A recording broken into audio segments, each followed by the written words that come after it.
Joining us right now is Chow. She's former AT&T business CEO and author of Lead Bigger, The Transformative Power of Inclusion. Ann was the first woman of color to hold the position of CEO within AT&T in its 140-year history. And Ann, welcome. Thank you so much, Becky. It's great to be here. Let's talk about this because Sure. DEI has become so politicized. I think what started out as a way for a lot of companies to try and make sure that they were reflecting their customer base all around them has gotten a bad rap, and in some cases for very good reason. What's your thought process on how things have changed and what DEI really should be?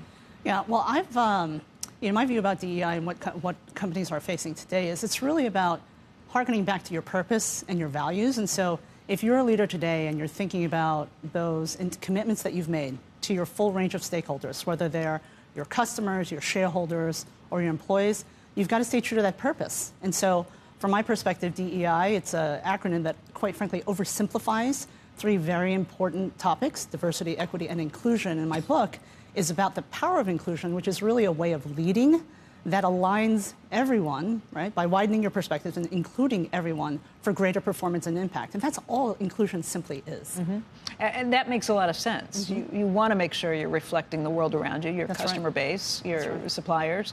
But in some cases, it's been played out to this kind of crazy point that instead of only hiring white men, we'll only hire people who aren't white men. Mm-hmm. And how do you find that balance? How do you talk to leaders and say, hey, here's what inclusivity really is? Yeah, absolutely. So DEI is not, I think what the misnomer is that it is representation at the cost of everything else, which is never what it was intended to be, right? Mm-hmm. The world is more diverse, as we all know, and becomes more and more diverse. And so we as leaders are compelled to lead in the way that not only reflects today's workforce, today's market, today's investors, but tomorrow's as well, right? And so for leaders, you've got to be very, very clear about the metrics and about the benefits to the business. Right? And there's plenty of data out there that shows that leading inclusively and inclusive workplaces are better. They yield better results.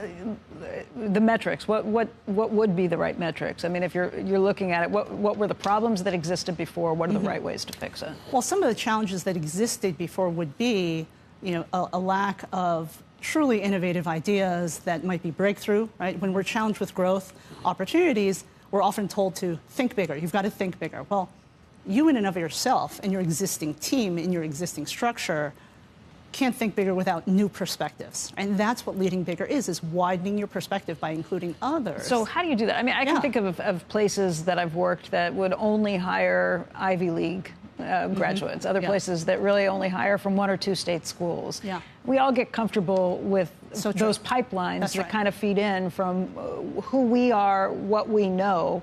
And when you're faced with 1,000 applicants coming in for a job, it's pretty hard to pick out and say, oh, this person's going to be better than that person, other than, hey, I know this person who knows this person, and they've given me a good review of that person, so I'm going to take a flyer on that. How do you get past that? Yeah, well, I think we all have to realize that, leaders, over 70% of leaders choose proteges that are of the same race and gender, right? Yeah. And it gets to your point of, we like comfortable, we gravitate to comfortable, but what we have to realize in today's world and tomorrow's future, comfort means stagnation. It means a lack of change, a lack of forward movement.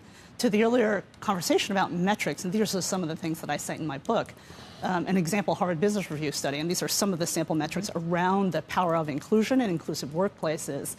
You've got over 70% more likelihood to generate revenue from innovation revenue, which is new products and services revenue. You have 70% more likelihood to capture new markets. You have a higher level of team performance. You have a higher level of collaboration. And importantly, given how critical talent is today, you have a much lower risk of attrition.